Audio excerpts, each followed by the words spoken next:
اب آپ اس مبارک سلسلے کا 28واں حلقہ سماعت فرمائیں۔ اس نے کہا اچھا اب تیسری بات یہ ہے، اگر یہ دونوں باتیں نہیں مانتے ہو تو پھر میری ایک تیسری بات مانو۔ انہوں نے کہا وہ کیا؟ اس نے کہا کہ میری رائے یہ ہے کہ لا تقاتلوہ، اس کے ساتھ جنگ نہ کرو۔ انہوں نے کہا پھر جنگ نہ کرے تو کیا کریں آخر، کیسے؟ انہوں نے کہا کچھ صلح کا راستہ نکالو، جنگ نہ کرو۔ واللہ انہ لنبی، خدا کی قسم وہ اللہ کا نبی ہے اور نبی سے کوئی جنگ نہیں جیت سکتا۔ آپ جنگ نہیں جیت سکتے، آپ مارے جائیں۔ انہوں نے کہا اچھا ہم تیسری بات تیری مانتے ہیں کہ ہم جنگ نہیں کرتے۔ تو ہرقل نے حضور کو پیغام بھیجا، اس نے کہا حضور ہم جنگ نہیں کرنا چاہتے، آپ کے ساتھ صلح کے ساتھ رہنا چاہتے ہیں۔ حضور نے فرمایا ہم انتظار میں بیٹھے ہیں، آؤ مکہ۔ نے کہا حضور آپ 2 سال بیٹھے رہے ہیں جس جگہ آپ تبوک میں بیٹھے ہیں، بالکل بیٹھے ہیں، ہم احترام کریں گے، ہم عزت کریں گے، ہم جنگ نہیں کریں گے آپ کے ساتھ۔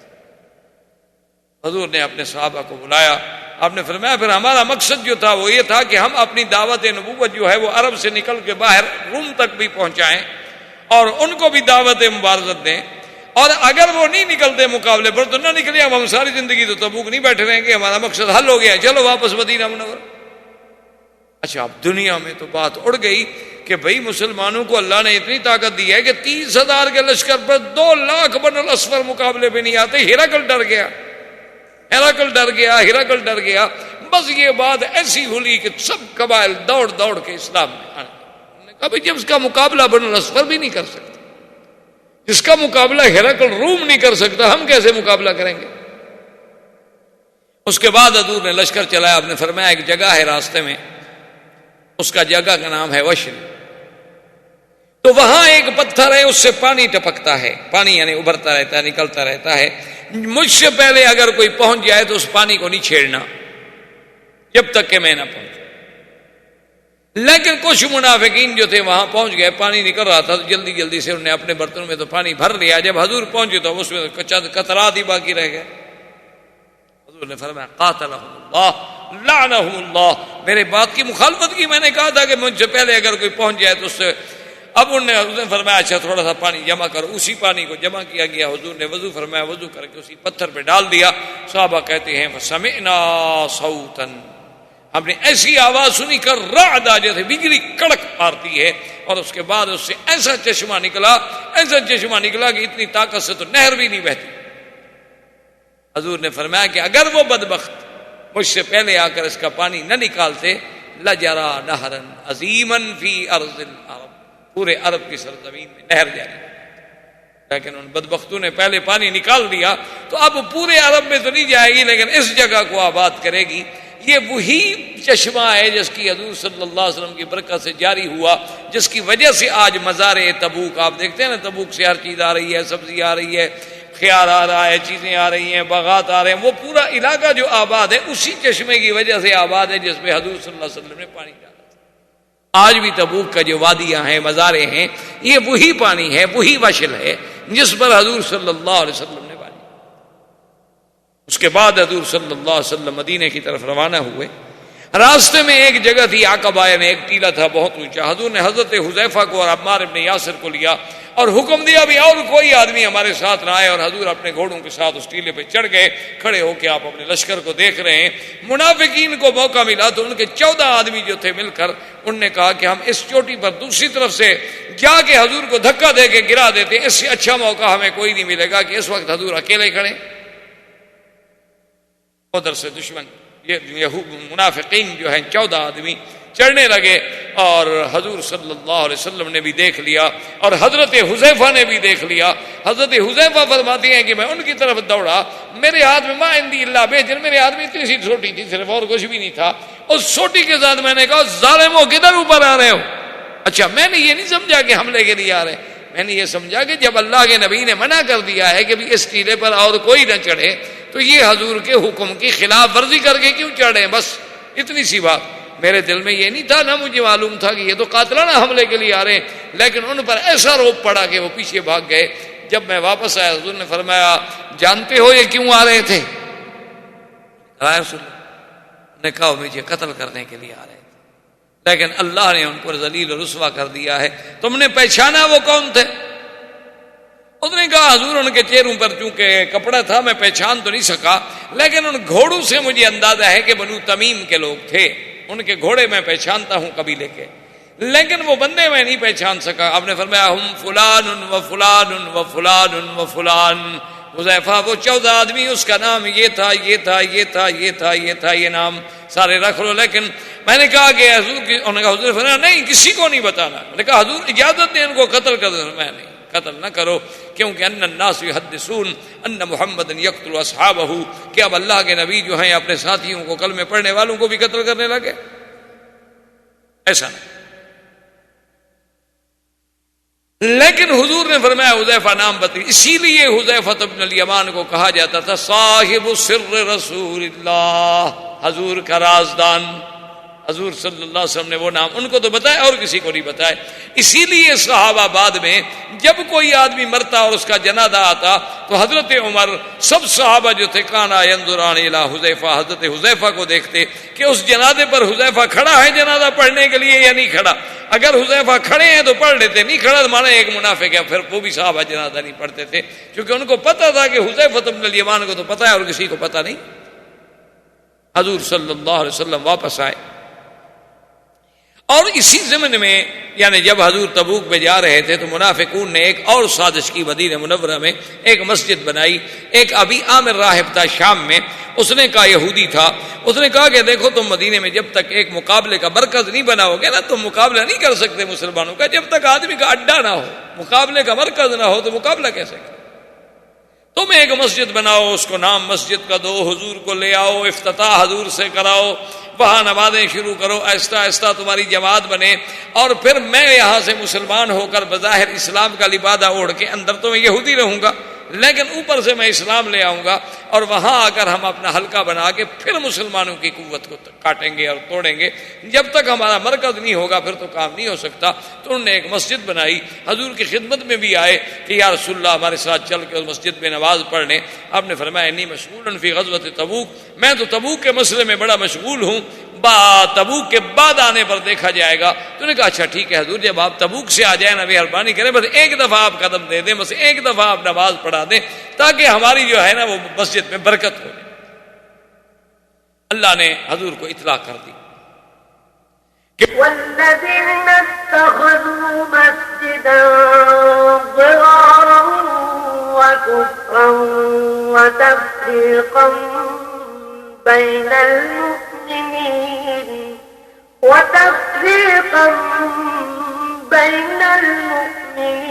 وإرصادا لمن حارب الله ورسوله من قبل وليحلفن إن أردنا إلا الحسنى۔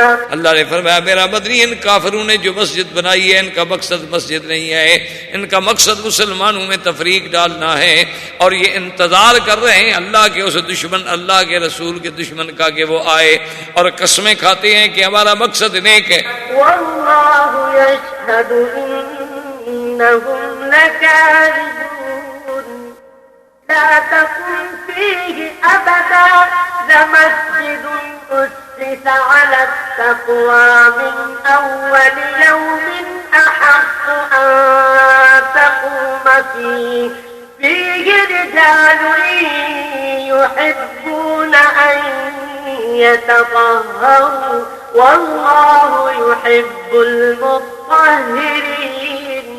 اللہ نے فرمایا میرا مدنی آپ اس مسجد میں کبھی قدم نہ رکھنا، آپ کی شان وہ مسجد ہے جو قباء میں، جس کی بنیاد تقوی پہ رکھی گئی، جس میں ایسے لوگ ہیں جو پاکیزگی ظاہری اور باطنی کو پسند کرتے ہیں، اور اللہ تبارک و تعالیٰ بھی ان کو محبوب رکھتے ہیں۔ افمن اسس بنیانہ علی التقوی خیر، وہ مسجد زیادہ بہتر ہے جس کی بنیاد تقوی پہ رکھی گئی، نہ کہ وہ مسجد جس کی بنیاد جو ہے جہنم کی آگ کے کنارے پہ رکھی گئی۔ ان کا نتیجہ کیا ہے؟ دنیا میں بھی اور آخرت میں بھی ان کو جہنم ملے گی۔ اللہ کے نبی نے اسی وقت حکم دیا، مالک ابن دخشن کو حکم دیا کہ آپ فوج لے کے جائیں اور اس مسجد کو جا کے جلا دیں۔ جو چیز مسلمانوں کی تفریق، نام چاہے مسجد رکھ دو تو مسجد تھوڑی بن جاتی ہو۔ اب جناب جب مالک ابن دخشن فوجی لے کے پہنچا تو یہودی تو گھبرا گئے، انہوں نے کہا یہ کیا ہو؟ نے کہا امرنا رسول اللہ صلی اللہ علیہ وسلم بِإِحْرَاقِهَا، حضور نے ہمیں حکم دیا کہ جلا دو. یعنی اللہ نے ایسے حالات پیدا کیے کہ منافقوں پہ چوٹ ضرب پہ ضرب پڑ گئی. اب ان کا راز بھی کھل گیا، ان کو پتہ لگ گیا، اب اللہ کے نبی کو تو پتہ لگ گیا ہم نے مسجد کیوں بنائی تھی. اور اسی اثنا میں ابھی حضور مدینے کے اندر داخل نہیں ہوئے کہ صحابہ کہتے ہیں صبح کی نماز ہے اور حضور پاک دور تشریف لے جاتے تھے اپنے قضاء حاجت کے لیے. حضور واپس نہیں آئے. اب ہم انتظار کر رہے ہیں،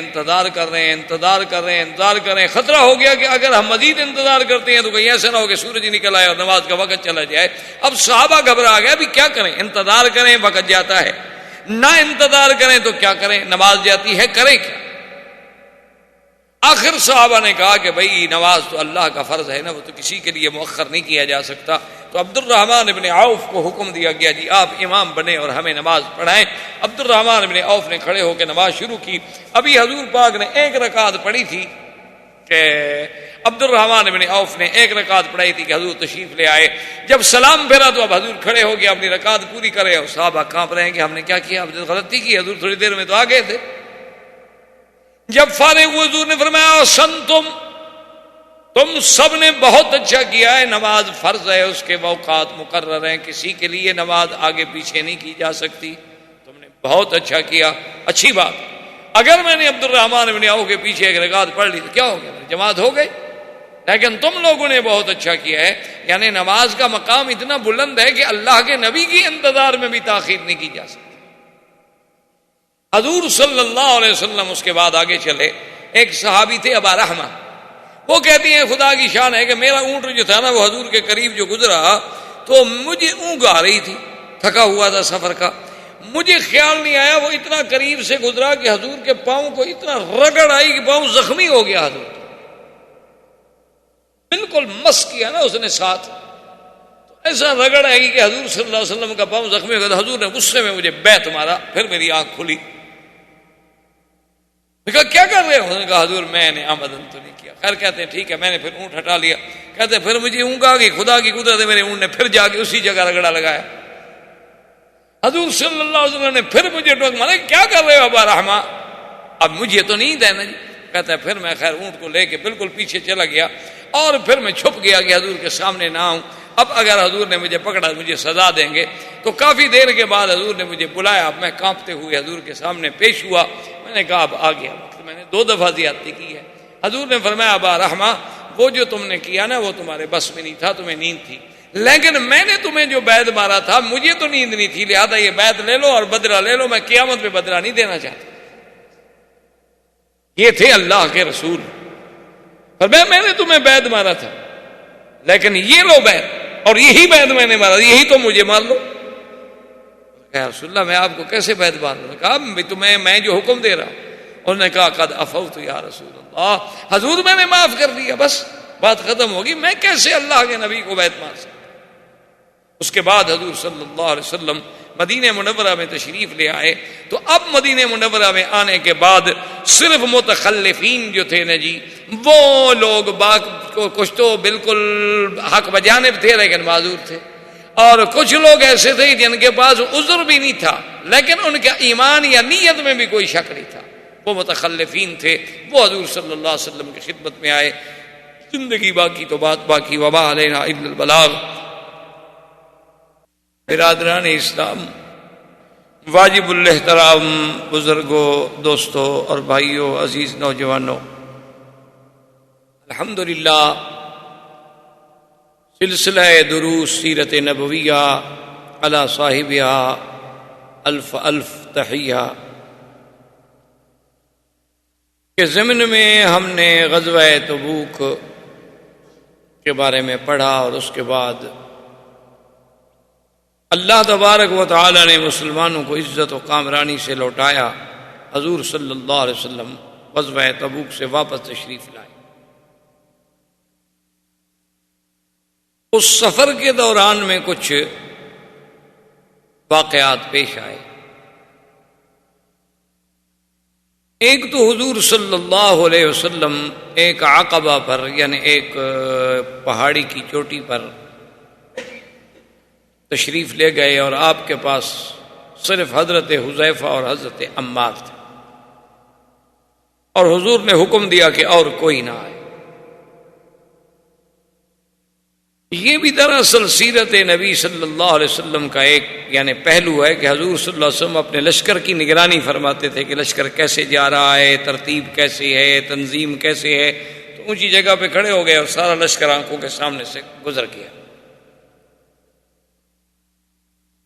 حضور صلی اللہ علیہ وسلم جب تشریف لے گئے تو بنو تمیم کے کچھ منافقین جو تھے ان میں سے 14 آدمیوں نے اتفاق کیا کہ ابھی بڑا اچھا موقع ہے اور آپ اکیلے ہیں اور پہاڑ کی چوٹی پہ ہیں اور زیادہ سے زیادہ 2 آدمی ساتھ،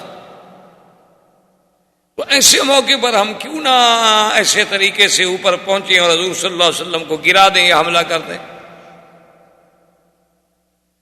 تو وہ 14 آدمی جو تھے انہوں نے پہاڑ پر دوسرے راستے سے چڑھنا شروع کیا۔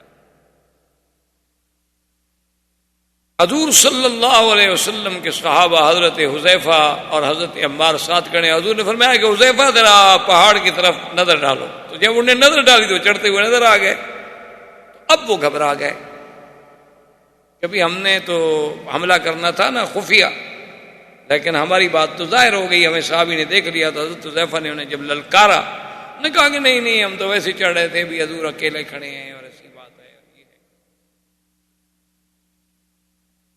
حضور صلی اللہ علیہ وسلم نے حضرت حذیفہ جب واپس آئے تو آپ نے فرمایا کہ تم نے پہچانا تھا وہ کون تھے؟ انہوں نے کہا نہیں حضور، ان کے چہروں پہ کپڑے تھے، لیکن ان کے گھوڑوں سے میں نے اندازہ لگایا ہے کہ بنو تمیم تھے۔ آپ نے فرمایا وہ منافق تھے اور اس کا نام یہ تھا یہ تھا یہ تھا یہ تھا۔ 14 آدمیوں کے نام حضور صلی اللہ علیہ وسلم نے حضرت حذیفہ کو بتلا دیا۔ اسی لیے حضرت حذیفہ بن الیمان کو صاحب سر رسول اللہ صلی اللہ علیہ وسلم، حضور کا رازدان، کہ حضور نے نام تو بتلا دیے لیکن حکم دے دیا کہ کسی کو بتلانا نہیں، بس یہ راز ہے۔ اور حضرت حذیفہ نے بھی حضور کی اس راز کو نبھایا کہ پھر ساری زندگی کسی کو نہیں بتلایا، کیونکہ حضور نے منع فرما دیا۔ اور دوسرا واقعہ سفر میں یہ پیش آیا کہ صبح کی نماز وقت تھا اور حضور صلی اللہ علیہ وسلم اپنے حاجات کی قضاء حاجات کے لیے دور تشریف لے جاتے تھے، لوگوں سے بہت دور۔ اور اس دور میں آپ جانتے ہیں کہ حمامات یہ ویسی چیزیں تو ہوتی نہیں تھی، بس آدمی پہاڑوں میں اور غاروں میں اور دور چلا جاتا تھا کہ لوگوں کی نظروں سے دور ہو جائے۔ حضور صلی اللہ علیہ وسلم بہت دور تشریف لے گئے، اب صحابہ انتظار کر رہے ہیں اور حیران ہے کہ نماز کا وقت بالکل ختم ہوتا جا رہا ہے اور حضور ابھی تشریف نہیں لائے۔ جب بالکل نماز کا وقت جانے کا ڈر پیدا ہو گیا کہ کہیں ایسا نہ ہو کہ نماز سورج نکل جائے اور نماز قضا ہو جائے، تو انہوں نے حضرت عبد الرحمن ابن عوف کو حکم دیا کہ آپ نماز پڑھائیں۔ تو حضرت عبد الرحمن ابن عوف نے نماز پڑھائی۔ ابھی 1 رکعت پڑھائی تھی کہ میرے آقا تشریف لے آئے اور انہیں آ کے جماعت میں نماز پڑھی، جس سے محدثین نے مسئلہ نکالا۔ اصل بات یہ ہوتی ہے کہ آپ حضرات بھی اپنے ذہنوں میں رکھ لیا کریں کہ بعض لوگ ہیں نا اعتراض کرتے ہیں کہ جی امام ابو حنیفہ کی کیا ضرورت ہے، امام شافعی کی کیا ضرورت ہے، امام مالک کی، امام احمد حنبل کی۔ بھئی اللہ کا قرآن ہے، حدیث موجود ہے، تو ہمیں پھر ان ائمہ کی ضرورت کیا تھی؟ اصل بات یہ نہیں ہوتی، یاد رکھیں۔ ان کا مطلب ائمہ کا مطلب یہ ہوتا ہے کہ حدیث پاک تو آپ بھی پڑھ لیں گے، میں بھی پڑھ لوں گا، لیکن اس حدیث سے مسئلہ کیا نکلا؟ اب ایک حدیث میں اتنا ہے کہ حضور پاک نے عبد الرحمن ابن عوف کے پیچھے 1 رکعت پڑھی، بس حدیث مبارک تو اتنا کہتی ہے نا۔ یہ ان فقہا کا کام ہے کہ انہوں نے مسئلہ نکالا اور پھر باقاعدہ اس پہ باب باندھے کہ صلاۃ الاکابر خلف الاصاغر، کہ بھئی ایک مسئلہ بھی معلوم ہو گیا کہ کبھی کبھی بڑا بھی چھوٹے کے پیچھے نماز پڑھ سکتا ہے، یعنی اب حضور سے بڑا تو کوئی ہو نہیں سکتا نا۔ عبد الرحمن ابن عوف کا جتنا شان کیوں نہ ہو جائے لیکن وہ نبی تو نہیں بن سکتے، تو اب نبی ایک صحابی کے پیچھے نماز پڑھ رہے ہیں، تو اس سے مسئلہ سمجھ آ گیا کہ کبھی بڑا عالم ہے آگے طالب کھڑا ہے تو نماز ہو جائے، تو بڑا بھی چھوٹے کے پیچھے نماز پڑھ سکتا ہے، کہ اللہ کا نبی بھی غیر نبی کے پیچھے کھڑے ہو کے نماز پڑھ سکتا ہے، ورنہ تو حضور کی نماز ہی نہ ہوتی، یا حضور نماز نہ پڑھتے آپ کھڑے رہتے۔ تو اس لیے یہ محدثین و فقہا کا کام ہوتا ہے کہ بھی اس حدیث سے مسئلہ کیا نکلا۔ اور اسی طرح یاد رکھیں کہ حضور صلی اللہ علیہ وسلم نے جو صحیح معنوں میں 1 رکعت پڑھی ہے تو عبد الرحمن ابن عوف کے پیچھے پڑھی ہے، اور 10 نمازیں جو ہیں حضور پاک نے جبریل علیہ السلام کے پیچھے پڑھی. حضور صلی اللہ علیہ وسلم کو جب جبریل اوقات صلاۃ کی تعلیم دینے کے لیے آئے نا کہ حضور یہ وقت ہے فجر کا کہاں تک، یہ ظہر کا کہاں تک، عصر کا کہاں تک، مغرب کا کہاں تک، عشاء کا کہاں تک، تو انہوں نے 10 نمازیں پڑھائیں. 5 نمازیں اول وقت میں پڑھا دی اور 5 نمازیں آخر وقت میں پڑھا دی، اور بدلا دیا کہ حضور کے اب صبح صادق سے لے کر مثلا سورج کے نکلنے تک فجر کا وقت ہے. اسی طرح بھی اب زوال کے ہونے کے بعد سے لے کر ماشاءاللہ تقریباً 3:30 بجے تک ظہر کا وقت ہے. اسی طرح عصر کا وقت جو ہے جی سورج ڈوبنے تک ہے، لیکن یہ نہیں کہ سورج پیلے ہونے کے بعد نماز مکروہ ہو جائے گی. اسی طرح سورج ڈوبنے کے بعد شفق احمر کے ڈوبنے تک عشاء کا وقت ہے. اچھا اسی طرح عشاء کا وقت جب شروع ہوتا ہے تو افضل یہ ہے کہ آدھی رات سے پہلے پہلے پڑھ لی جائے، ورنہ فجر صادق تک، صبح صادق تک آپ عشاء کی نماز ادا کر سکتے ہیں. تو یہ تعلیم جب دی گئی تو 10 رکعتیں حضور پاک نے 10 نمازیں جبریل علیہ السلام کے پیچھے بھی ادا فرمائیں. اور اسی طرح 1 رکعت میں حضور صلی اللہ علیہ وسلم سیدنا ابی بکر صدیق رضی اللہ تعالی عنہ کے پیچھے بھی تشریف لے آئے. نماز ہو گئی. حضور نے فرمایا صحابہ سے کہ بالکل گھبرانے کی بات نہیں، آپ لوگوں نے بہت اچھا کیا ہے، نماز اللہ کی ہے. ان الصلاۃ کانت للمؤمنین کتابا موقوتا. اور اسی اثناء میں حضور صلی اللہ علیہ وسلم کو پتہ چل گیا کہ منافقین نے ایک مسجد بنائی ہے جو مسجد مکہ مکرمہ مدینہ منورہ کی مسجد رسول اور مسجد قباء، یہ تو آپ نے دیکھی ہیں، ان دونوں کے درمیان میں ایک جگہ تھی جہاں انہوں نے مسجد ضرار بنائی. اس مسجد کا نام تھا مسجد ضرار. یہ مسجد اصل میں اس لیے بنائی گئی تھی کہ ابی عامر شام کا ایک بہت بڑا یہودی راہب تھا، یہودیوں کا عالم تھا. اس نے منافقین مدینہ سے رابطہ قائم کیا کہ ابھی اسلام کو تو بڑی طاقت مل گئی، اب یہودیوں کو مدینہ سے نکالا گیا، پھر خیبر آ گئے، پھر خیبر سے نکالا گیا، اب ہمیں جزیرہ عرب سے بھی نکال کے باہر پھینکا جا رہا ہے، تو ہم تو بڑے کمزور ہو گئے ہیں، تو اب ہم کھل کر تو مسلمانوں کا مقابلہ نہیں کر سکتے. اب اس کا طریقہ یہ ہے کہ ہم اپنے آپ کو مسلمان ظاہر کریں، مسلمانوں کے اندر مل جائیں، مسلمان بن کے رہیں، لیکن اس کے لیے ضرورت ہے کہ ہمارا بھی تو کوئی مرکز ہو، ہمارے پاس بھی تو کوئی مرکز ہونا چاہیے. اس لیے تم لوگ ایک مسجد بناؤ اور شو یہی ہو کہ یہ مسجد ہے اور مسلمانوں کے لیے ہے، کوئی قباء کی مسجد میں نہیں پہنچ سکتا، کوئی مدینہ پاک کی مسجد میں نہیں پہنچ سکتا، چلو بھی درمیانی مسافت میں ایک اور مسجد بن گئی کہ لوگوں کی نماز جو ہے وہ مسجد میں ہو جائے. اور انہوں نے تبوک کے جانے سے پہلے حضور پاک سے بھی خواہش کی تھی کہ یا رسول اللہ مہربانی کریں آپ ہماری مسجد کے افتتاح فرما دیں، ایک دفعہ آپ ایک نماز پڑھا دیں تاکہ پھر برکت ہو جائے گی. آپ نے فرمایا میں تبوک کے مسئلے میں مشغول ہوں، تبوک سے واپس آنے کے بعد غور کیا جائے. جب حضور واپس آ گیا تو حضور کو پتہ چلا کہ وہ تو منافقون نے مسجد بنائی. حضور پاک نے مالک ابن دخشن آپ کے صحابی ان کو حکم دیا کہ جاؤ اور مسجد کو جلا دو، توڑ دو اور جلا. اسی کو اللہ نے قرآن میں بھی ذکر کیا گیا والذین اتخذوا مسجدا ضرارا وكفرا وتفريقا بين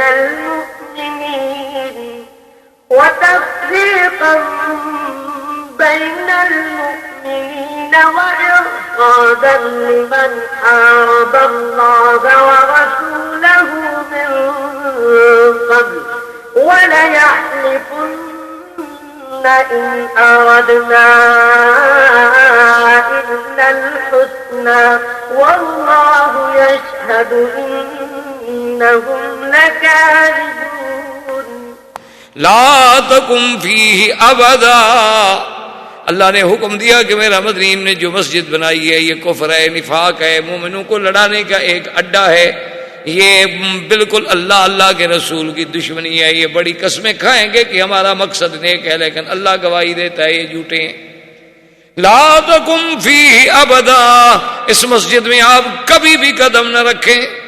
آپ کا مقام وہ ہے لمسجد اسس علی التقوی، وہ مسجد قباء جس کی بنیاد تقوی پہ رکھی گئی ہے، وہ مقام ہے محمد عربی کا صلی اللہ علیہ وسلم. تو اس مسجد کو بھی جلا دیا. حضور صلی اللہ علیہ وسلم جب مدینہ منورہ میں پہنچ گئے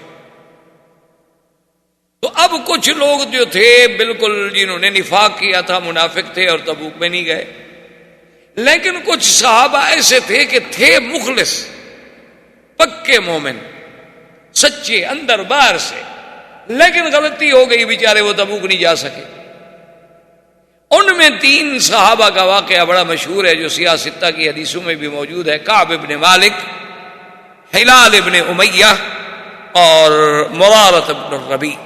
یہ 3 آدمی تھے بڑے پکے مسلمان۔ حضور صلی اللہ علیہ وسلم جب پہنچ گئے تو اب کعب ابن مالک کہتے ہیں کہ میرے تو پاؤں کے نیچے زمین نکل گئی کہ میں کیا منہ لے کر جاؤں حضور کی خدمت میں، حالانکہ میرا کوئی عذر نہیں، کوئی مجبوری نہیں۔ تو کہتے ہیں کہ میں نے سوچا ٹھیک ہے، میں گیا، اور کہتے ہیں کہ فتبسم، حضور مسکرائے، لیکن میں نے سمجھ لیا کہ یہ مسکراہٹ جو ہے ناراضگی، پیار کی مسکراہٹ اور ہوتی ہے اور غضب کی مسکراہٹ اور ہوتی ہے۔ حضور نے فرمایا ہاں کعب کیا تھا تمہیں؟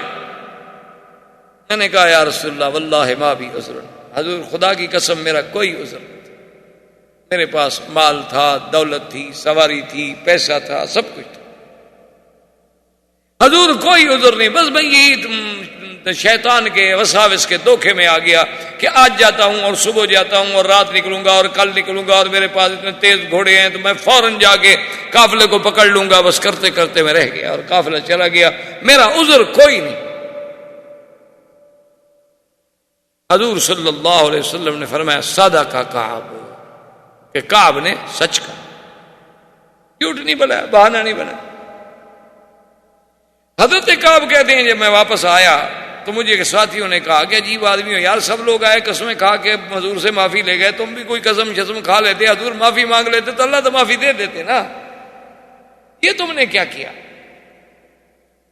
کہا کہ نہیں، الصدق ینجی والکذب یہلک، صدق سے آدمی کو سچ سے نجات ملتی ہے، جھوٹ آدمی کو ایک نہ ایک وقت ہلاک و برباد کر دیتا ہے۔ سچ سچ ہے، میں نے ایک غلطی کی اور پھر حضور کے سامنے جا کے جھوٹ بولوں؟ تو حضرت کعب ابن مالک فرماتے ہیں کہ میں نے پوچھا کہ میرے علاوہ بھی کچھ لوگ ہیں اور انہوں نے کہا ہاں اور بھی 2 صحابی ہیں، ہلال ابن امیہ، مرارۃ ابن ربیع، انہوں نے بھی سچ کہا ہے، ان کے بارے میں بھی حضور نے فرمایا ابھی اب تمہارے بارے میں جو فیصلہ اللہ کرے۔ حضرت کعب فرماتے ہیں کہ اس کے بعد حضور نے حکم دے دیا صحابہ کو مقاطعہ، کہ ابھی ان 3 آدمیوں کے ساتھ بات چیت، لینا دینا، اٹھنا بیٹھنا سب بند، حتیٰ کہ حکم دے دیا گیا کہ بھی اپنے گھر والیاں جو ہیں، بیویاں جو ہیں، اولاد بیوی بیٹے، کوئی بھی ان سے بات نہ کرے۔ ان 2 صحابہ نے، حضرت ہلال نے اور حضرت مرارہ ابن ربیع نے آدمی بھیجے، انہوں نے کہا یا رسول اللہ ہم بوڑھے آدمی ہیں، عورت کے بغیر گھر میں رہ نہیں سکتے ہیں، تو اگر اجازت ہو تو ہم عورتوں کو رکھ لیں ورنہ ان کو بھیج دیں ماں باپ کے گھر۔ تو حضور نے ان کو اجازت دے دی، لیکن کہا کہ بولنا نہیں۔ حضرت کعب ابن مالک کہتے ہیں کہ مجھے بھی کہا گیا کہ تم بھی جا کر اجازت دو، میں نے کہا کہ میں آیا اور میں نے اپنی بیوی سے کہا کہ الحقی بہلک، تم گھر چلی جاؤ، چونکہ تم جوان عورت ہو، میں جوان آدمی ہوں، خدا نہ خواستہ صبر نہ کر سکیں، پہلے اللہ اور اللہ کے رسول ناراض ہیں، کسی اور غلطی میں ہم مبتلا ہو، تم بھی جاؤ۔ اب حضرت کعب ابن مالک فرماتے ہیں کہ 40 دن گزر گئے اسی مقاطعے پر کہ پورا مدینہ منورہ میں کوئی بندہ نہیں جو ہم سے بات کرے۔ اسی کو اللہ نے قرآن میں بھی بیان کیا، وَعَلَى الثَّلَاثَةِ الَّذِينَ خُلِّفُوا حَتَّى إِذَا ضَاقَتْ عَلَيْهِمُ الْأَرْضُ بِمَا رَحُبَتْ وَضَاقَتْ عَلَيْهِمْ أَنفُسُهُمْ وَظَنُّوا أَن لَّا مَلْجَأَ مِنَ اللَّهِ إِلَّا إِلَيْهِ۔ اللہ فرماتے ہیں کہ وہ 3 آدمی جو پیچھے رہ گئے، جب ان پر ان کی زمین بھی تنگ ہو گئی اور ان کا جینا بھی تنگ ہو گیا، اس سے بڑی سزا کیا ہو سکتی ہے کہ آدمی بات نہ کرے کوئی۔ حضرت کعب ابن مالک فرماتے ہیں کہ میرے 2 صحابی جو تھے نا، وہ تو خیر بوڑھے تھے، وہ تو گھر میں بیٹھ گئے بیچارے کہ کوئی بولتا نہیں، سلام کرو کوئی جواب نہیں دیتا، لیکن میں جوان آدمی تھا، میں آ جاتا تھا مسجد رسول صلی اللہ علیہ وسلم کہ چلو بھائی نہ بولے، میں تو زیارت کر لیتا ہوں نا، چلو حضور نہیں بولتے. اور کہتا ہے کہ میں ایسی جگہ کھڑے ہو کے نماز پڑھتا کہ میں یوں دیکھتا کہ حضور میری طرف دیکھتے بھی ہیں کہ نہیں، کبھی محبوب دیکھتا بھی ہے کہ نہیں. کہتے ہیں کہ میں دیکھتا تو حضور مجھے دیکھتے تھے، لیکن جب میری نظر پڑتی تو حضور فوراً اپنا چہرہ پہ. محبت جب ہو نا، ہم نے تو حضور کو محبوب بنایا ہی نہیں نا، ہم تو نام کے مسلمان ہیں نا جی. بس ہاتھ چوم لیے، 12 ربیع الاول کو جھنڈی لگا لی، سبحان اللہ جنت میں گھر بن گیا، خلاص. ہمیں کیا ضرورت ہے نماز پڑھنے کی، ہمیں کیا ضرورت ہے داڑھی رکھنے کی، ہمیں کیا ضرورت ہے روزے رکھنے کی، قرآن پڑھنے کی، عبادت کرنے، ہمیں کیا ضرورت. ہمارے اتنا تھوڑا کام ہے کہ ہم اللہ کے نبی پہ کتنا احسان کرتے ہیں. نام آتا ہے اپنے ہاتھ چوم لیتے ہیں، 12 ربیع آتی ہے جھنڈی لگا دیتے ہیں، معراج کی رات آتی ہے جا کے عمرہ بھی کراتے ہیں. ماشاء اللہ. اور کیا چاہیے اللہ کے نبی کو ہم سے؟ ہمارا تھوڑا احسان ہے حضور پر. ہم نے محبوب بنایا نہیں نبی پاک. یہ ٹھنڈے دل سے ہمیں ماننا چاہیے. ایک لڑکی سے محبت ہو جائے، دیکھو کتنی قربانیاں دیتے ہو. 8 گھنٹے جو اس کی سڑک کے اوپر کھڑا ہونا پڑے، گلیوں میں کھڑا ہونا پڑے، کھڑا ہے کہ ادھر سے گزرے گی دیکھوں گا. بس سٹاپ وہ بھی اسی سے بس پہ بیٹھتی ہے اور میں نے بھی یہیں کھڑا ہو کے انتظار کرنی ہے. کھڑا ہے، ٹہل رہا ہے، بارش برس رہی ہے، کپڑے بھیگ گئے ہیں، انسان کے بجائے بیچارہ بندر نظر آ رہا ہے، لیکن انتظار ہے کہ محبوبہ آئے گی. اس نے کہہ دیا کہ ٹھیک ہے جی اور تو کوئی جگہ نہیں ہے ہمارے گھر کے پیچھے، آپ جو ہے حمام میں کھڑے ہو جائیں تو ساری رات حمام میں بھی کھڑا رہے گا، بدبو سے مر جائے چاہے کھڑا رہے گا. محبوبہ کا حکم ہے، محبوبہ سے ملنا ہے. اپنے گھر میں کپڑے نہ ہوں، وہ کہے کہ سوٹ لانا ہے، بالکل بالکل جا کے چوری کرنی پڑے، ڈاکہ ڈالنا پڑے، رشوت کھانی پڑے، محبوب کا حکم ہے. اس سے اندازہ لگائیں کہ ہم نے اللہ کے نبی کو محبوب نہیں بنایا. اگر ہمیں حبیب کبریا محبوب ہوتے نا تو ان کی ہر ادا پہ ہم جان دے دیتے. پھر مسئلے نہ پوچھتے مولوی سے کہ جی یہ سنت ہے، یہ واجب ہے، یہ ضروری ہے یا غیر ضروری. اچھا جی اگر یہ نفل ہم نہ پڑھیں تو کوئی حرج تو نہیں نا؟ ہاں جی کوئی حرج نہیں، بالکل. آپ نہیں پڑھیں گے تو اللہ کی جنت میں کوئی کمی نہیں. ہم سب اسلام سے نکل جائیں تو خدا کو کوئی نقصان نہیں. لیکن اگر ہم نے رہنا ہے تو پھر تھوڑا سا لحاظ. اگر ہم نے اسلام قبول کیا ہے، دیکھو نا جی ایک آدمی عہدہ لیتا ہے، گورنر بنتا ہے، وزیر بنتا ہے، منسٹر بنتا ہے، حلف وفاداری اٹھاتا ہے. اب آپ نے دیکھا نہیں کافروں کا کیا معاملہ ہے کہ ایک لڑکی کا اسکینڈل بن گیا. ان کے نزدیک تو زنا نہیں، اسکینڈل کیوں بن گیا؟ ان کے نزدیک تو بھائی کوئی زنا ہے ہی نہیں، نہ شراب ہے، نہ زنا ہے، نہ شباب کباب، کوئی چکر نہیں ہے. مسئلہ کیا تھا؟ وہ کہتے کہ نہیں، جب یہ آدمی پریزیڈنٹ کے عہدے پہ آ گیا ہے، منسٹر کے عہدے پہ آ گیا ہے، سینیٹر کے عہدے پہ آ گیا ہے، یہ اب پبلک کا نمائندہ ہے، اب اس کا کردار جو ہے اس کا اثر پبلک پر پڑتا ہے، اب یہ غلطی نہیں کر سکتا. پہلے جو اس نے منہ کالا کیا ہے کرتا رہے، جب نوکری ختم ہو جائے جا کے پھر 2000 دفعہ منہ کالا کرے.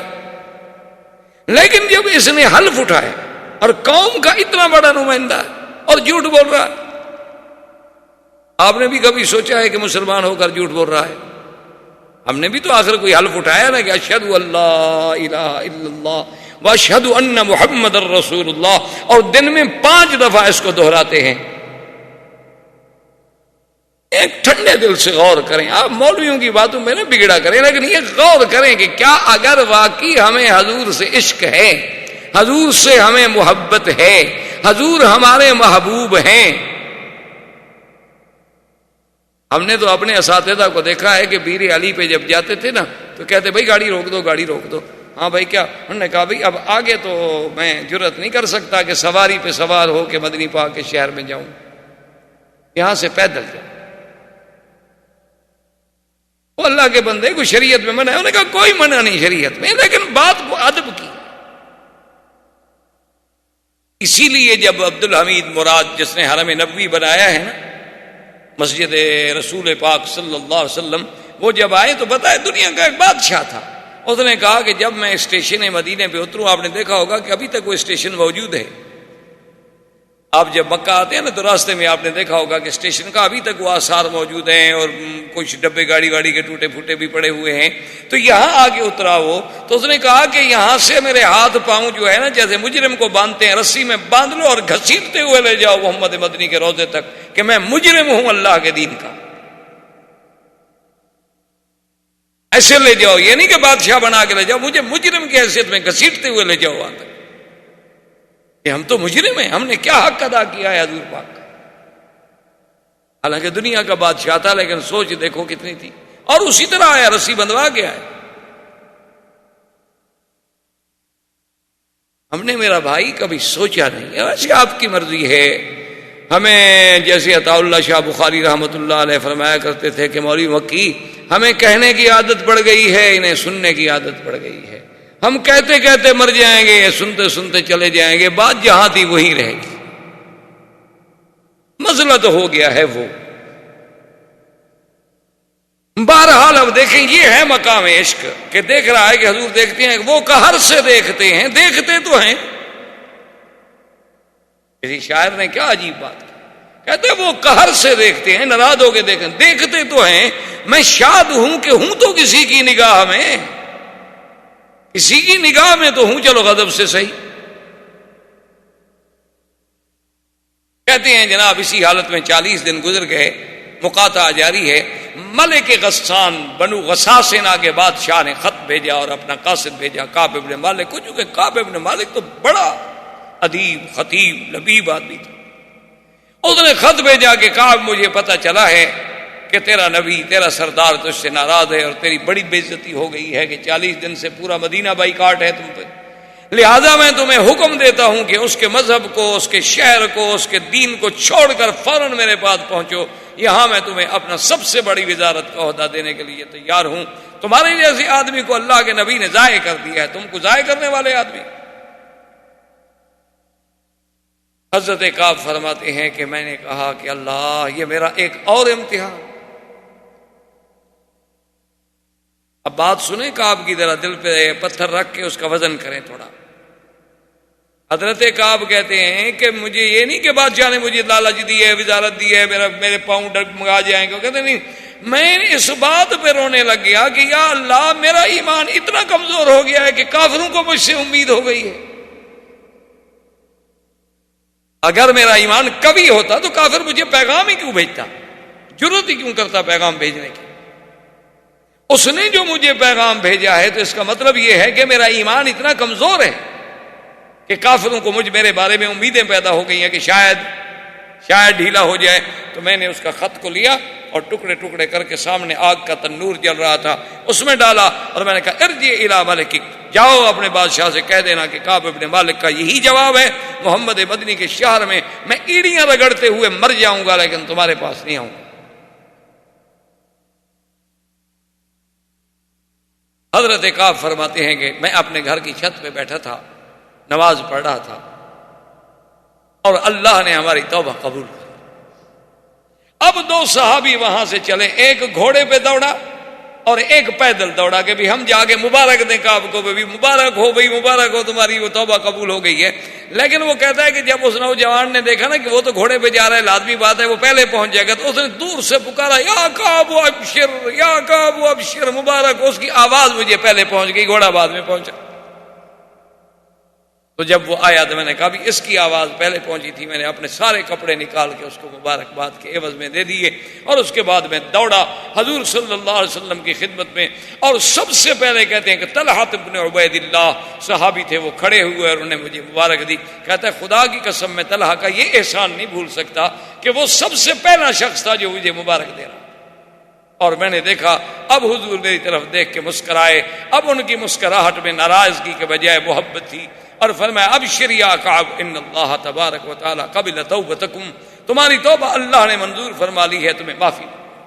جس کو اللہ نے قرآن نے فرمایا ثم تاب علیہم لیتوبوا ان اللہ غفور رحیم, اللہ بخشنے والے ہیں, مہربان ہیں, راضی ہو جائے.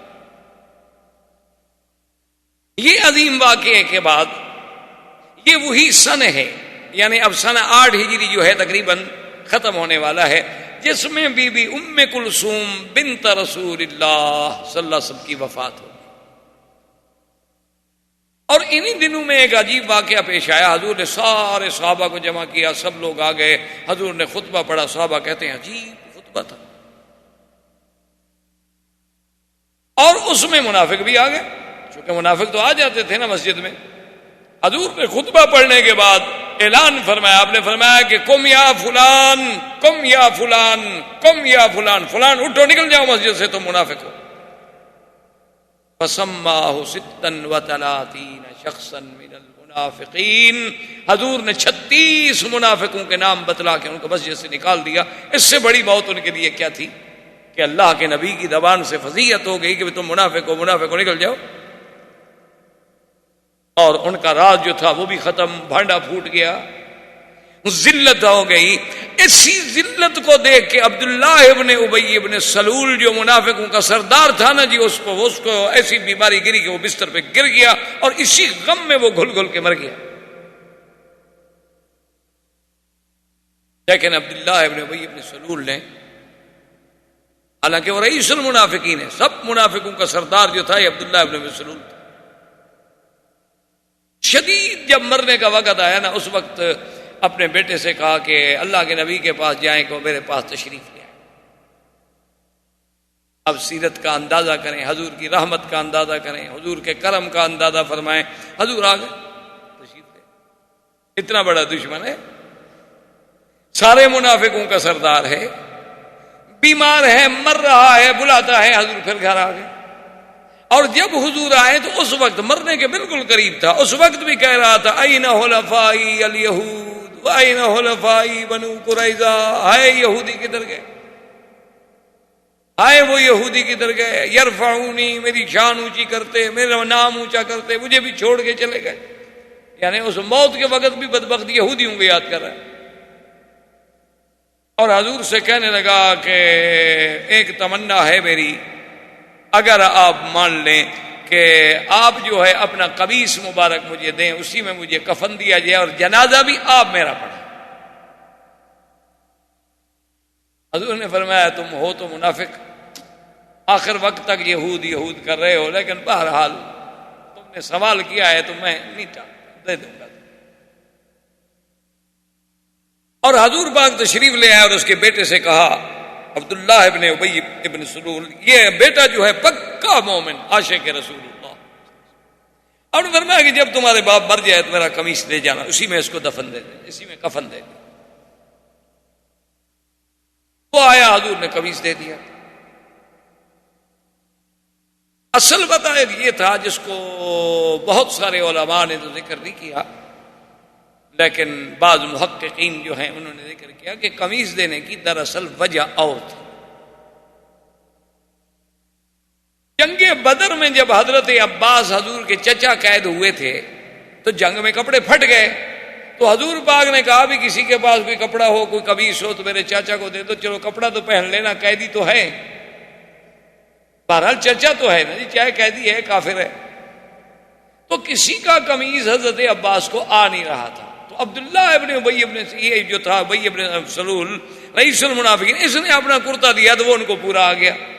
تو حضور پر احسان تھا کہ اس نے اپنا قمیص میرے چچا کو دیا تھا. حضور چاہتے تھے کہ میں زندگی میں بدلہ ادا کر دوں تاکہ قیامت میں کسی امید میں نہ رہے.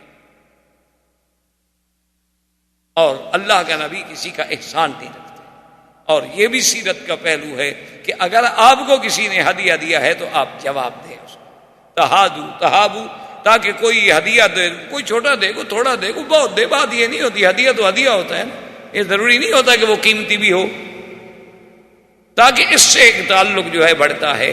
کوئی احسان کرے تو حل جزاء الاحسان الا الاحسان, اس کا بدلہ پھر احسان کے ساتھ نمٹاؤ. خیر جب جنازے کا وقت آ گیا, مر گیا ہو, جب مر گیا اس کے بیٹے نے اطلاع دی تو نے فرمایا ٹھیک ہے جنازہ لے آؤ. لوگ کھڑے ہو گئے, صفیں بن گئی, جنازہ تیار ہو گیا. اور حضور جنازے کے لیے جان لگے تو حضرت عمر انہوں نے کہا یا رسول اللہ لا تصلی علیہ, حضور اس کا جنازہ نہ پڑھیں. آپ کو نہیں پتا یہ ظالم منافق دشمن اس نے احد میں کیا کیا, بدر میں کیا کیا, بی بی عائشہ پہ تہمت لگانے والا بدبخت, یہودیوں سے گٹھ جوڑ کرنے والا بدبخت. اور یہ وہی بدبخت نہیں جس نے کہا تھا لئن رجعنا الى المدینہ لیخرجن الاعز منها الاذل. حضور اس دشمن کا جنازہ پڑھا رہے ہیں. حضور نے فرمایا عمر ہٹ جاؤ, جنازہ پڑھاؤں گا. انہوں نے کہا حضور نہیں, اس کا جنازہ نہ پڑھے. یہ منافق ہے اور منافقوں کا سردار ہے.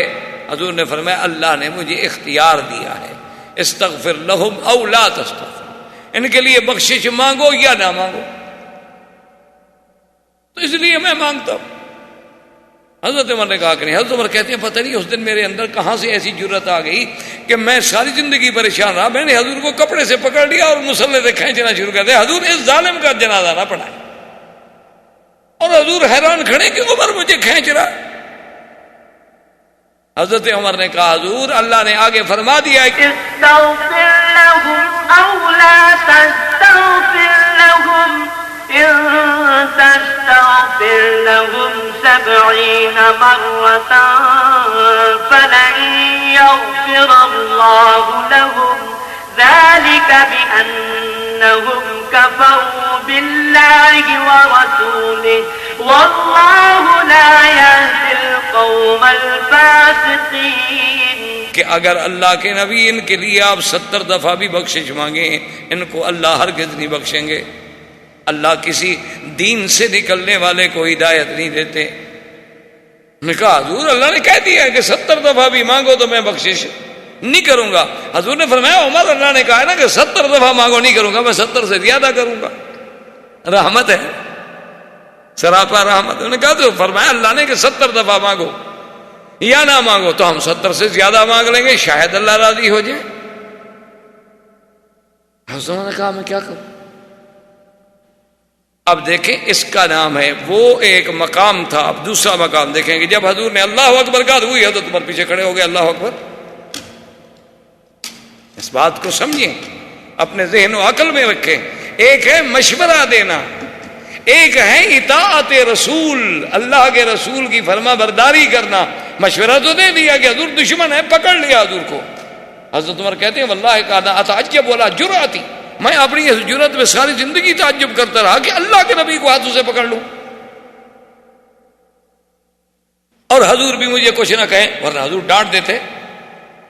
حضرت عمر کا بڑا مقام ہے, لیکن حضور کے سامنے کیا ہے. لیکن جناب آپ اندازہ کریں کہ جب حضور نے شروع کی اللہ اکبر, حضرت اللہ اکبر یہ نہیں کہ نکل گیا ہوگا اچھا جی میں تو نہیں پڑھتا نا. نے کہا نہیں, جب نبی پڑھ رہے ہیں تو اب پڑھنا پڑے گا, اب انکار نہیں ہو سکتا, اب کھڑا پیچھے ہونا پڑے گا. یہ تھی اطاعت رسول, یہ تھی اطاعت امیر. اسی لیے حضرت عبداللہ بن مسعود جب حج پہ گئے, حضرت عثمان جب حج پہ گئے نا جی, تو مقام عرفات میں جب آپ نے نمازیں پڑھی نا, آپ نے کہا بھی میں 4 رکعت پڑھاؤں گا. صحابی کھڑے ہو گئے, انہوں نے کہا عثمان کیا کر رہے ہو, حضور نے 2 رکعت پڑھی ہیں, حضور نے 2 رکعت پڑھی ہیں, حضور نے 2 رکعت پڑھی ہیں, تم 4 رکعت پڑھو گے.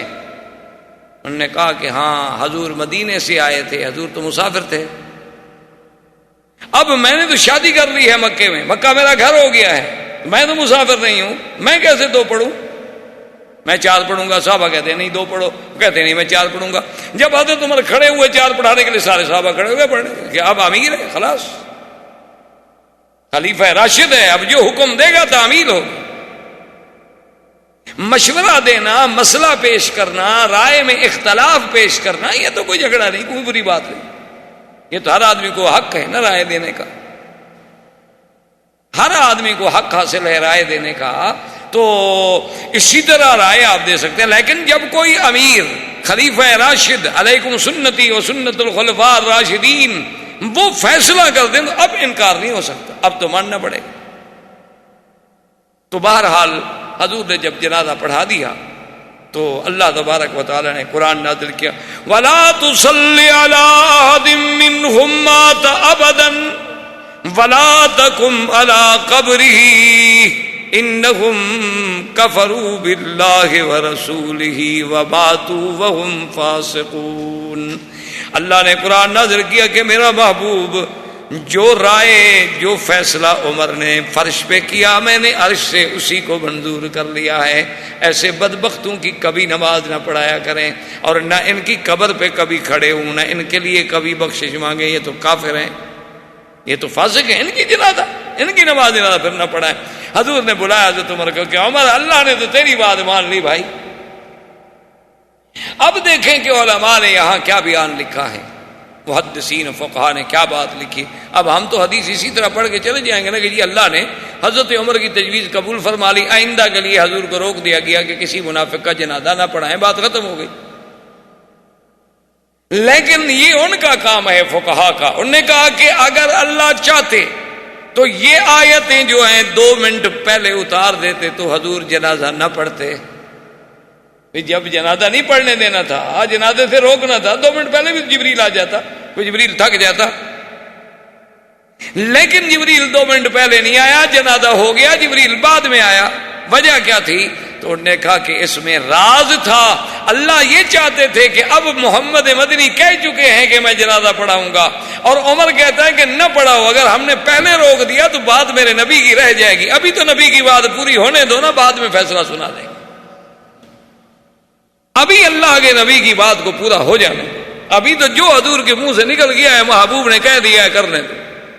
آئندہ کے لیے سمجھا دیں گے کہ بھائی یہ نہیں کرنا. یہ ہوتا ہے مقام، اسی کا نام ہوتا ہے تفقہ، اسی کا نام ہوتا ہے فقہ، اسی کا نام ہوتا ہے فقہ فی الحدیث. کہ بھئی حدیث پاک سے لفظ تو آپ نے بھی پڑھ لیے، لفظ تو میں نے بھی پڑھ لیا، لیکن مسئلہ کیا نکلا؟ حضور صلی اللہ علیہ وعلا آلہ وصحبہ وسلم تسلیما کثیرا کثیرا. اس واقعے کے بعد حضور نے حضرت ابو بکر کو بلایا، فرمایا ابھی 9 ذی الحجہ شروع ہو گئی ہے، حج فرض ہو چکا ہے، تم حج کے لیے چلو. سب سے پہلے سال جب حج کے لیے بھیجا گیا تو حضرت ابو بکر کو بھیجا. آپ نے فرمایا تم امیر علی الحج ہو، تمہیں ہم امیر بنا کے بھیج رہے ہیں، اور اپنی نگرانی میں جا کر سب کو حج کرائے. اور حضرت ابو بکر قافلہ لے کے چل پڑے، اور بڑے قافلے چلے. اسی اسنا میں یعنی سابقہ درس میں بھی میں نے عرض کیا تھا کہ یہ 9 ہجری کا جو سن ہے اس کو عربی عامت الوفود بھی کہتے تھے کہ یہ وفود کا سال ہے. بڑے بڑے وفد آئے، تو بنو تمیم کا وفد آ گیا. بنو تمیم کا جو وفد آیا، اللہ کے بندے جو آئے، ظہر کی نماز کے بعد کا وقت تھا، پوچھتے پوچھتے کہ حضور پاک کا گھر کہاں ہے؟ تو حضور صلی اللہ علیہ وسلم کے گھر کے باہر آ گیا، اخرج الینا یا محمد، اخرج الینا یا محمد، اخرج الینا یا محمد. محمد پاک باہر نکلو، باہر نکلو. حضور حیران، یہ کون لوگ ہیں بھائی؟ یہ کوئی طریقہ ہے کسی کو بلانے کا؟ حضور باہر تشریف لے آئے، دیکھا تو بڑا وفد کھڑا ہے. کون ہو بھائی؟ یہ بنو تمیم ہے. کیوں آئے ہو؟ نحن نتفاخر ونتمادح، ہم اس لیے آئے ہیں کہ ہم آپ سے مقابلہ کریں گے، اپنے فخر و مباحات بیان کریں گے. لیکن رحمت دو جہاں ہیں، برداشت کر لی. اسی کو اللہ نے قرآن میں بھی بیان کیا، ان الذین ینادونک من وراء الحجرات اکثرهم لا یعقلون. میرا مدنی محبوب، جو لوگ تیرے گھر کے باہر کھڑے ہو کے آوازیں لگاتے ہیں ان کو عقل نہیں. وَلَوْ أَنَّهُمْ صَبَرُوا حَتَّى تَخْرُجَ إِلَيْهِمْ لَكَانَ خَيْرًا لَهُمْ. اگر یہ صبر کرتے، اگر یہ صبر کر کے کھڑے رہتے، انتظار کرتے، جب آپ ان کی طرف آتے تو پھر بات کرتے، پھر اپنی بات کہتے. یہ ادب کا طریقہ تھا. یہ طریقہ نہیں کہ اللہ کے پیغمبر کے گھر کے باہر کھڑے ہو کے جا کے کہو کہ اخرج اخرج. اسی لیے علماء نے مسئلہ لکھا ہے کہ بھی حضور کی زندگی ہے، حضور موجود ہے، اس وقت بھی گھر سے باہر پکارنا منع ہے. جب تک حضور خود نہ آئے پکارو نہیں، حضور صلی اللہ علیہ وسلم کو بلاؤ نہیں. وہ کہتے ہیں کہ عجیب بات ہے، حضور کی زندگی میں گھر کے باہر کھڑے ہو کے پکارنا منع ہے، اور تم اپنے ملک میں میلاد بنا کے بلا لو تو یہ جائز ہے؟ کبھی عجیب بات ہے کہ جہاں مرضی آئی دیکھ پکائی حضور آ گئے. اور ایک وقت میں اگر 10 لاکھ جگہ پر میلاد ہو رہا ہو تو اس کا مطلب ہے ہر جگہ حضور پہنچ گئے. اور چلو بھائی ان 10 لاکھ میں جو زیادہ پیارے ہوں گے ان کے پاس تشریف لے جاتے ہوں گے، چلو 10 لاکھ میں 10 تو ہوں گے. اچھا، اور جب وہاں تشریف لے گئے تو جو روضے پہ لوگ سلام پڑھ رہے ہیں وہ کس پہ پڑھ رہے ہیں؟ یہ ہر جگہ ایک مثالی چیز ہے، ایک تصور ہے، تخیل ہے، حقیقت نہیں، بس عجیب باتیں ہیں. وَلِلنَّاسِ فِيمَا يَعْشِقُونَ مَذَاهِبُ. ہر آدمی نے جو ایک دین اختیار کر لیا ہے نا، اسی پہ ڈٹا ہوا ہے، سوچنے پر بھی تیار نہیں کہ میں حق پر بھی ہوں کہ نہیں. میں ٹھنڈے دل سے غور تو کروں، چلو بھی ٹھیک ہے تو ٹھیک ہے، سچ ہے تو سچ ہے، کوئی غصے کی بات تو ہے ہی نہیں نا. اللہ نے علم جو دیا ہے، تعلیم دی ہے، سوچ تو لوں نا میں. اللہ پاک تو حکم دیتا ہے کہ میرے مدنی پاک کو گھر کے کمرے کے باہر سے کھڑے ہو کر بھی خبردار آواز مت دو، اور اتنی زور سے بات مت کرنا کہ تمہاری آواز میرے محبوب کی آواز سے اونچی ہو جائے. اگر تمہاری آواز بھی ذرا بے ادبی سے اونچی ہو گئی تو میں تمہارے سارے عمل برباد کر دوں. حضور بار ہاں جی، نے کہا جی ہم عرب مقابلہ کرتے تھے، اس کو کہتے تھے تفاخر و تمادو، کہ جی ہم اپنا بیان کرتے ہیں، تم اپنا بیان کرو. انہوں نے کہا حضور ہمارا خطیب پہلے تقریر کرے گا، تقریر کرو. اس نے جناب یوں تقریر شروع کی کہ بنو تمیم ایسے اور بنو تمیم ایسے اور بنو تمیم ایسے اور بنو تمیم ایسے. حضور نے اس کے بعد جب وہ خاموش آن فرمایا ثابت بن قیس جواب دو. ثابت بن قیس کھڑے ہو، اس نے کہا کیا تم فخر کرتے ہو گھوڑوں پر، لڑائی پر، قوم پر؟ نحن نفتخر برسول اللہ، ہم تو یہ فخر کرتے ہیں کہ اللہ کا نبی ہمارے ساتھ. نحن نفتخر بالصلاة، نحن نفتخر بالمدینہ، نحن نفتخر بالاسلام، نحن نفتخر بالدین. ہم تو دین کے ساتھ فخر کرتے ہیں. قوم کیا ہے، نسب کیا ہے، وطن کیا ہے؟ جب تقریر ختم کی تو کہنے لگے خطیبکم خیر من خطیبنا. بھائی تمہارا خطیب جو ہے نا مسلمانوں کا، ہمارے خطیب سے اچھا ہے. اچھا اب ہم شعروں میں مقابلہ کریں.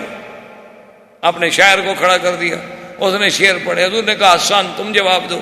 حضرت حسان نے حضور کی مدح میں قصیدہ پڑھا. اب جب ختم ہوا تو کہنے لگے شاعرکم خیر من شاعرنا. بھئی ہم مانتے ہیں آپ کا شاعر بھی ہم سے اچھا ہے. چلو حضور ہم نے مان لیا، آپ اسلام لاتے ہیں. یار سب کے سب مسلمان ہو گئے. بنو تمیم کا وفد جو تھا مسلمان ہو گئے. اسی طریقے سے بنو عامر ایک قبیلہ تھا، وہ وفد ہے، بہت بڑا قبیلہ تھا. ان کے سردار تھے عامر ابن ابی طفیل، اور اس کے ساتھ تھا اربد ابن قیس. یہ دونوں بڑے لوگ تھے اور بڑے جنگجو، بڑے بہادر. قبیلے کو ساتھ لے کے آئے. اصل وجہ یہ تھی نا کہ ہر طرف تو اسلام پھیل گیا. اب ہر قبیلہ اپنی اپنی جگہ ڈر رہا تھا کہ بھئی اب اکیلے تو ہم جنگ نہیں کر سکتے، تو کیوں نہ ہم مسلمان ہو جائیں.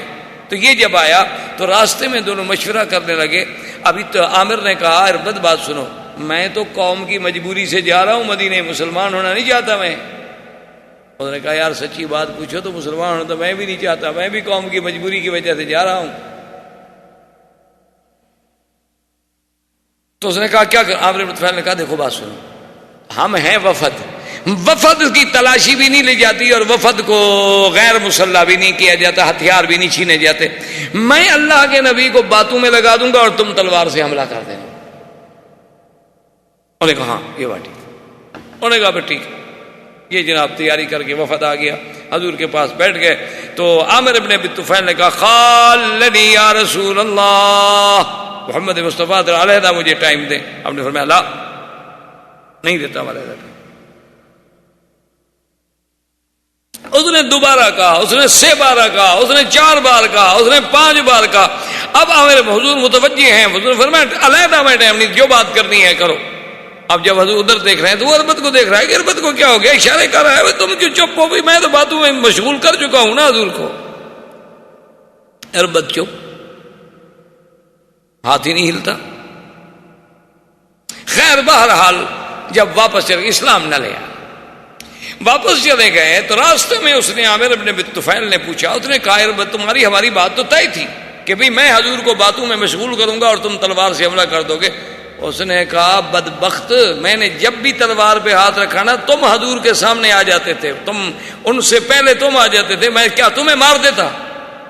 معلوم یہ ہوتا تھا کہ تم آگے آگے اور حضور ادھر ہو گئے، تو سامنے میرے آتے تھے تم، تو تم کو تلوار کیسے مارتا؟ تم تو میرے دوست ہو. اس نے کہا واللہ، اس نے کہا واللہ نے تو میں کیا چپ بیٹھ رہا تھا، تم نہیں جانتے میں کتنا بڑا بہادر آدمی ہوں. انہوں نے کہا یار یہ تو کمال ہو گیا، میں تو دور بیٹھا تھا. اور یہ عامر ابن ابی طفیل جو ہے سلولیہ قبیلہ تھا، ابی ابن سلول جہاں کا تھا نا رئیس المنافقین، وہاں ایک سلولی عورت کے گھر میں آیا، رات کو ٹھہرا، رات میں ہی اللہ نے اس پر طاعون کا ایک پھوڑا جو ہے مسلط کیا، عربی میں اس کو کہتے تھے غدہ، پھوڑا مسلط کیا، اور صبح تک جناب وہ بالکل اس حال میں پہنچ گیا کہ مرنے لگ گیا۔ لیکن گھر والوں کو بلایا، کہتے میرا گھوڑا لے آؤ جلدی، مجھے گھوڑے پہ بٹھا دو۔ اموت فی بیت السلولیت، اموت فی بیت السلولیت کہ موت الحیوان من الغدۃ، ایک جانور جیسے اس غدے سے مر جاتا ہے، اسی طرح میں کتے کی موت مروں، یہاں مجھے گھوڑے پر تو بٹھاؤ، میں جنگ کروں گا، لڑوں گا، مروں گا۔ وہ گھوڑے پہ بیٹھتے بیٹھتے گرا، مر گیا، وہ تو ہی مر گیا۔ باقی اربد ابن قیس بچ گیا۔ ابھی وہ اپنی قوم کو تیار کر رہا تھا سفر کے لیے کہ آسمان کی بجلی گری، اور اس کے بعد صرف وہی اربد ابن قیس کو مٹی میں ملا دیا، باقی کسی کو کچھ نہیں ہوا۔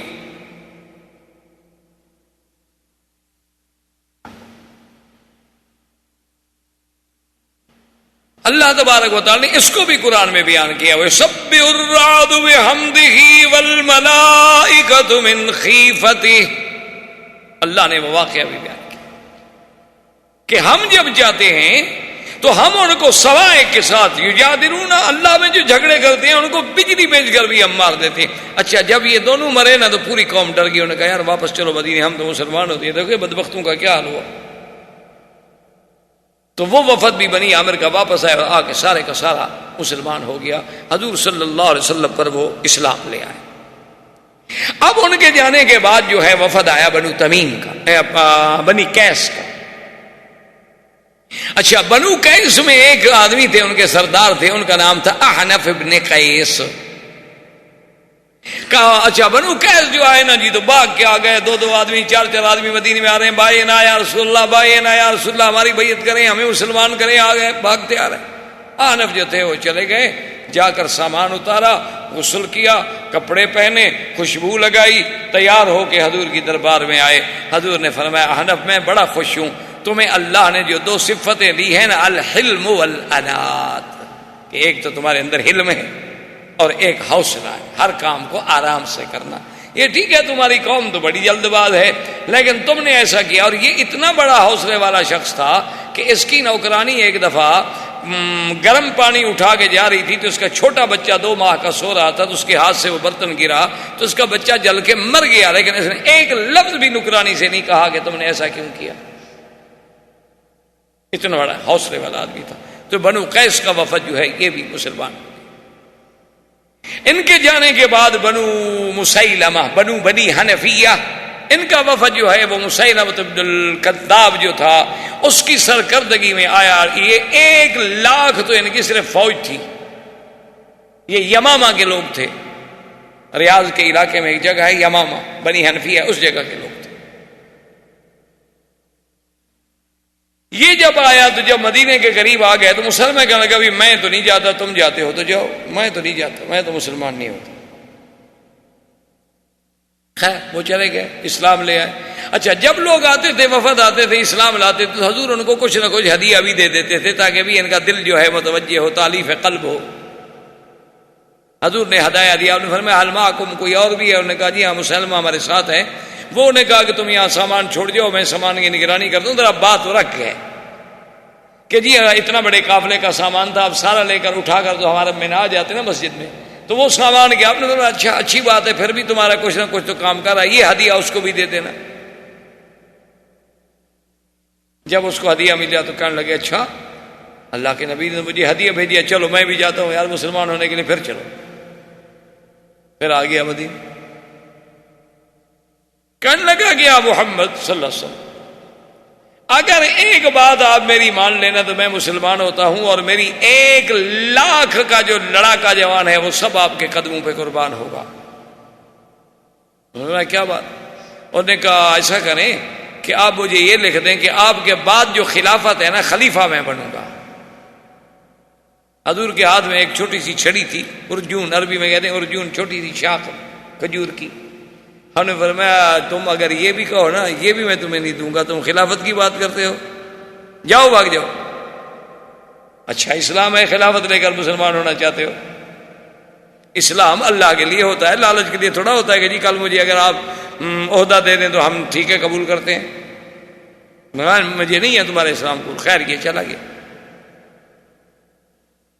حضور صلی اللہ علیہ وسلم نے فرمایا کہ میں نے خواب دیکھا ہے کہ گویا ساری دنیا کا سونا چاندی ایک جگہ اکٹھا کر دیا گیا اور ان میں سے مجھے 2 کنگن جو ہیں پہنائے گئے ہاتھ میں سونے کے، اور میں دیکھ کے حیران ہو رہا ہوں کہ اللہ کا نبی اور سونے کے کنگن،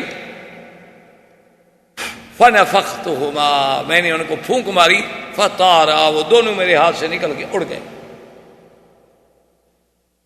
تو صحابہ نے کہا فما اولتھا یا رسول اللہ، اس خواب کی تعبیر کیا؟ آپ نے فرمایا کاذبان کذابان، 2 جھوٹے ظاہر ہوں گے میرے زمانے میں جو نبوت کا دعویٰ کریں گے، لیکن اللہ ان کے زور کو نہیں چلنے دیں گے، اسلام غالب ہو جائے گا۔ تو ان 2 جھوٹوں میں سے ایک یہ تھا مسیلمہ بن الکذاب اور دوسرا تھا اسود انسی یمن میں۔ ان دونوں نے حضور کی زندگی میں نبوت کا دعویٰ کر دیا تھا۔ ایک آدمی تھا نحار، حضور صلی اللہ علیہ وسلم کے پاس رہتا تھا، مسلمان تھا، قرآن لکھتا تھا، بڑا نوجوان، بڑا ذکی، بڑا حافظ قرآن، بڑا عابد زاہد۔ یہ جب گیا واپس تو اس کو مسلمہ ہی تھا اسی علاقے کا، بنی حنفیہ کا، جہاں کا مسلمہ تھا۔ تو مسلمہ نے اس کو بلایا، اس نے کہا کہ نہار بات سنو، تم بڑے پڑھے لکھے آدمی ہو، تمہیں حضور صلی اللہ علیہ وسلم کے طریقوں کا بھی پتہ ہے، تمہیں قرآن کا بھی پتہ ہے، اگر تم مجھے نبی مان لو نا تو میں تمہیں اپنا بادشاہ بھی بناتا ہوں اور اپنے ملک میں حصے دار بھی بناتا ہوں، سرداری میں بھی حصہ دیتا ہوں۔ وہ بھی اس دھوکے میں آ کے مرتد ہو گیا، اور اس کے بعد اس نے آ کے اعلان کیا کہ اللہ کے نبی مدینے میں کہہ رہے تھے نہ مسلمہ رسول اللہ، کہ مسلمہ بھی اللہ کا نبی ہے۔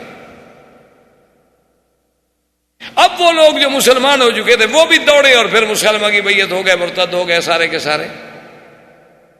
انہوں نے کہا جب مسلمہ بھی نبی ہے تو ہماری قوم کا بھی ہے، تو ہم پھر اس نبی کو کیوں مانیں، ہم اپنے نبی کو کیوں نہ مانیں؟ یہ وہی مسیلمۃ الکذاب ہے جس کے بارے میں حضور نے خواب دیکھا۔ اچھا، اس کا ایک عجیب لطیفہ بھی ہے۔ ایک دن بیٹھا ہوا تھا، اپنے سارے ساتھیوں نے، جو اس کے خاص یعنی بے تکلف لوگ تھے نا، جیسے آج کل ایک جدید اصطلاح ہے کہ یہ کچن کیبنٹ ہے، کچن کابینہ ہوتی ہے نا، خاص لوگ ہوتے ہیں۔ تو بہرحال اللہ معاف فرمائے، وہ جو اس کے خاص لوگ تھے، وہ جو بیٹھے تھے، انہوں نے کہا دیکھو بھائی تم نبی بن گئے، ہم نے تو تمہیں مان لیا نبی، لیکن نہ تو تم پر کوئی وحی اتری، نہ تم پر کوئی کتاب آئی، نہ تم پر کوئی قرآن آیا۔ اللہ کے نبی پہ تو وحی آتی ہے، قرآن پڑھتے ہیں، قرآن سناتے ہیں۔ انہوں نے کہا ہاں یہ تم ٹھیک کہتے ہو، وحی تو مجھ پہ بھی اترتی ہے، میں ٹھیک ہے سناؤں گا، میں بھی سناؤں۔ تو دوسرے دن جناب اس نے قرآن سنایا، اپنی برادری کے جو خاص لوگ تھے ان کو بلایا اور کہا کہ رات وحی مجھ پہ بھی اتری۔ قرآن میں ہے نا الم تر کیف فعل ربک باصحاب الفیل، تو اس نے کہا مجھ پہ بھی قرآن اترا ہے کہ الفیل وما الفیل وما ادراک ما الفیل ذنبہ کثیر وخرطومہ طویل، کہ مجھ پر بھی وحی اتری ہے کہ فیل کیا ہوتا ہے، ہاتھی جس کی دم چھوٹی ہوتی ہے اور سونڈ لمبی ہوتی ہے۔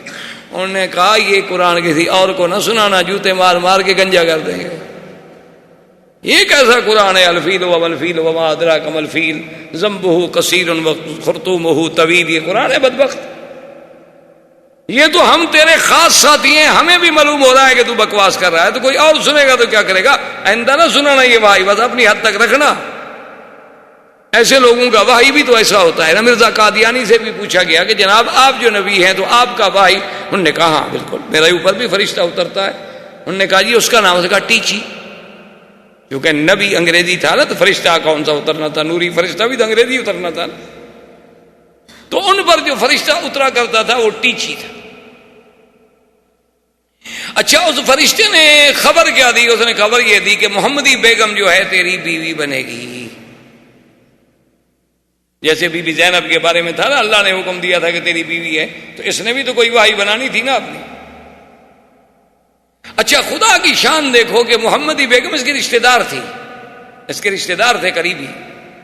تو اس نے جناب پیغام بھیجا، اس کو پتہ چلا تھا اصل میں کہ بڑی خوبصورت لڑکی ہے، یہ اس کے پیچھے پڑ گیا، تو اس نے پیغام بھیجا کہ جی رشتہ دے دو۔ انہوں نے کہا نہیں دیتے۔